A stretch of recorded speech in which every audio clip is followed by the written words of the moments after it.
There's this moment at the Oscars, right before La La Land was mistakenly awarded Best Picture, where you can really tell that whatever Warren Beatty is looking at doesn't make sense. For Best Picture. He knew something was wrong, but he wasn't sure. But here's an idea. What if better typography could have prevented this whole snafu? Let's walk through what that could have looked like. Moonlight. We know from this shot that the announcement card looks something like this. The card is serving two purposes. On one hand, it's a beautiful souvenir for the winner, and on the other hand, it's a cue card for a very high-pressure public presentation. So how do you make this easier to read in front of 30 million live viewers? Well, let's look at how the card compares to the line that the announcer has to say. We read things from top to bottom, but at the top is Oscars. That's not useful information for the people on stage at the Oscars. That's like a few milliseconds of extra time that those presenters have to go through to, when they're presenting, they have to go through all this information. That's Benjamin Bannister. He's a graphic designer who put together an alternate design for the announcement card. It's like driving on the side of the road. You literally have a few seconds to read all the signs and make sure you get the essential information, otherwise you're going to make the wrong turn. Best Actress should be the first thing on the page. Make it a little easier to read, and now the presenters have a clear sign that they've got the wrong card. But this still treats the winner with the same emphasis as the movie they appeared in, which, while it's nice to have, is really just extra context. You solve that by making the name of the winner the biggest thing on the page. If the presenters were given this card, one of two things would have happened. Their eyes would have first read Best Actress or Emma Stone, not La La Land. You can apply the same fix to the card that prompted Steve Harvey to crown the wrong person Miss Universe in 2015. I have to apologize. No bad typography, no confusion, no embarrassing mix-up.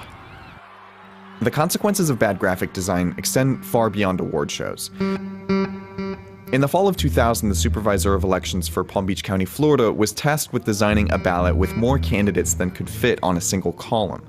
It wound up looking like this. It was called a butterfly ballot because of the way the text occupied two columns. If you were voting for Bush, the form made enough sense. To pick the first candidate, you punched in the first bubble. But then, to vote for the second candidate on the list, Al Gore, you had to punch in the third bubble. See the problem? The Palm Beach Post estimated that over 2,800 Gore voters accidentally voted for Pat Buchanan. A number of voters here in Palm Beach County have filed lawsuits asking for a new election because they claim that they either voted for the wrong candidate or double punched their ballots because of confusion over the ballot design. Bush won Florida by a margin of 537 votes. Better typography here arguably could have changed U.S. history. Graphic designer Michael Beirut put together this version of what that ballot could have looked like. It uses the same format, but consolidates information horizontally so that you can fit all the same candidate names in the same amount of space. Instead of there being two conflicting visual paths to follow, there's just one. There's also a lesson here for public health. When it comes to health, there's probably no single piece of household typographic design that's as common as this one, the orange prescription bottle. These have been around since just after World War II, and they haven't changed much, apart from the addition of a child safety cap in the 1970s, but they are not the easiest things to read. Just look at how information is prioritized here. The pharmacy branding is often the first and biggest thing on the label, which is fairly unimportant information for the user. The rest of the text on the label is small, and it's all the same size and weight. Even these confusing numbers, which the user doesn't need at all, get the same amount of emphasis as everything else. On top of that, some key warnings are printed on hard-to-read color combinations, like black on dark red. Put all of that on a curved bottle that you have to rotate to read, and you're left with a pretty unfriendly design. A design student named Deborah Adler created a model for what a new and improved pill bottle could look like.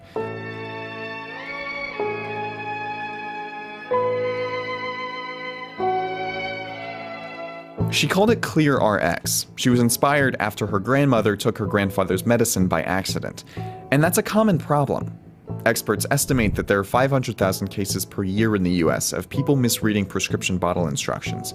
In Adler's design, the branding moves to the bottom, and the most important information for the user is big at the top. Adler also included color-coded rings so that the packaging clearly distinguishes between users, not just between medications. The extra surface area on the back allows for space to be dedicated to warnings for the user. Target bought this design and rolled it out in 2005 to positive reception. But 10 years after that, Target sold its pharmacy business to CVS, and the new pill bottle disappeared.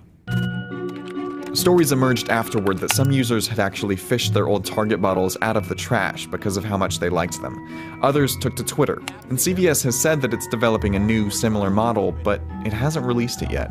As with a lot of designs, it's hard to notice the things that are done well until they aren't there anymore.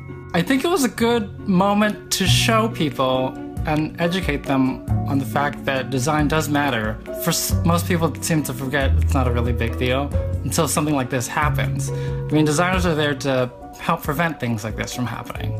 So, would different typography have totally changed outcomes in any of these cases? Maybe. But if you're Warren Beatty, or Steve Harvey, or Al Gore, that's a pretty big maybe.